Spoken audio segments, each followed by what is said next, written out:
Hello, everybody. I'm George from Ireland. Well, thank you for coming back to my channel. This is about what's been going on in Nepal, or Nepal, as I tend to pronounce it there, about the new prime minister. So, in a way, it's a good thing that the previous prime minister, KP Sharma Oli, was obliged to tender his resignation because the situation is clearly going bad. What's going so wrong? You know that there have been these riots, 20 people being killed. Now, the police killed some of the people, but now have to go into each of the deaths. I don't know the particulars. Were the police right to kill this person? Was that unavoidable? Was that an excessive use of force? Was it murder? Did these rioters kill people? Demonstration riot, wow. And obviously, demonstration is absolutely fine, but there must be no use of force and there must be no vandalism. And the police have to step in and they have to try and calibrate their force, and they sometimes overreact. I remember when they were roiled by demonstrations and riots in about 2008, leading to the downfall of the monarchy. And I knew Prince Dipendra, Prince Nirajan, my school days, my year, almost like the CCF, my mathematics class for a while, so it's pretty dreadful at maths. Um, a little fairly reserved, unsure of himself, partly because he had limited English, a bit of a wild child, keen to smoke and smoke other substances and things like that. He got shot dead by his brother in 2001. And I just couldn't believe it. Then, as I remember saying the next day, he's in ash now because they cremated him straight away. And then his uh, uncle ruled on for a while, Gyanendra, but then abdicated in 2008, shit to be a republic. And I know some Western tourists who went there some years afterwards and said the Nepalese were very anxious about the situation, wondered whether the abolition of the monarchy was a fatal mistake. The former Maoists took over, but they didn't govern as Maoists; they'd really moderated. So Nepal, in case you don't know, is in between India and China in the Himalayas. So only the second Hindu majority country in the world, the other being India, and the birthplace of Buddhism. They're on the roof of the world in the Himalayas mountains.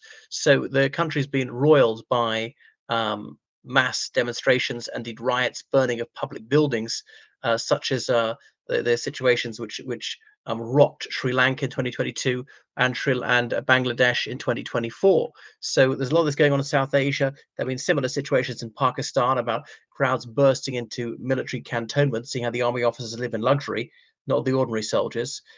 India has been relatively quiescent by comparison. Now, obviously, Nepal is hugely overshadowed by its gigantic neighbors.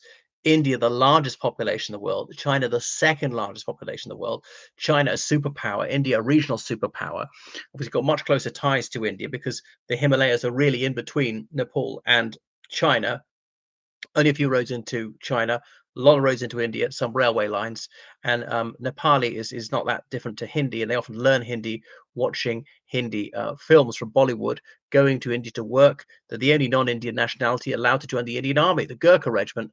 That dates back to the British era. So yeah, got this very long border with India they can't possibly defend, and then they're having to play the two off against each other, try to be neutral between the two enemies. Of course, if this Cold War became hot between China and India, either one of them or both of them might invade Nepal, which would be disastrous. Nepal would then be the battlefield. Say, well, we'll surprise you if we're going through here. Nepal is almost undefended. Their military is not very big, not very well equipped. They can't afford a lot of hardware.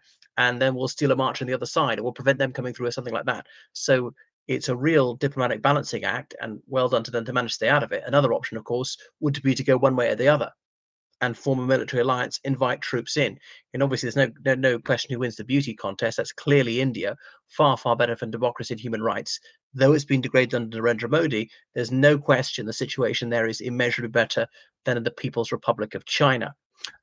Anyway, so Narendra Modi, he's got a lot of sway over India. And I remember way back in 1989, when it was an absolute monarchy, and then there were some pro-democracy demonstrations.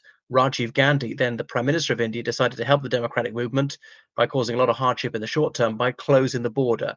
Nothing in, nothing out. And almost all their exports went via India, imports from India, Indian airspace, and nobody could get in and out. And tourism was big part of their economy.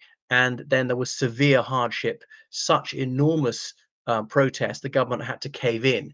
and allowed democracy. But the Maoist terrorist campaign in the mountains carried on for years, but it was seemed to be manageable for a while. Okay, so obviously India is obviously sometimes worried that some of this instability disorder would spill over into their country as well, and of course this situation, this feebleness in Nepal, could be an opportunity for China to somehow step in. The government appeal for Chinese troops to China use it as an excuse to make an incursion, to annex it, something like that. I don't think that's in the offing, but there's a slight possibility. So, because Nepal is one of the poorest countries in Asia, it's about the fifth country, the poorest country, they got 3.5 million Nepalis living abroad, a lot in India, Middle Eastern countries like Saudi Arabia, United Arab Emirates, Iraq. They're working in the United Kingdom and Australia. They move almost anywhere else. They're just making more money. Okay, so maybe is it good they got rid of that prime minister? Did he cause this bad situation? What there's such a dissatisfaction there? What do you think?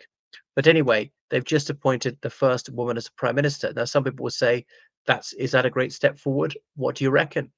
And the poorly guest workers in India don't want to be kicked out. So KP Sharma Oli, he has gone, and they've appointed a woman who's age 75, a woman for the very first time to be prime minister. There was some shocking scenes of some of the main government buildings in Kathmandu being torched.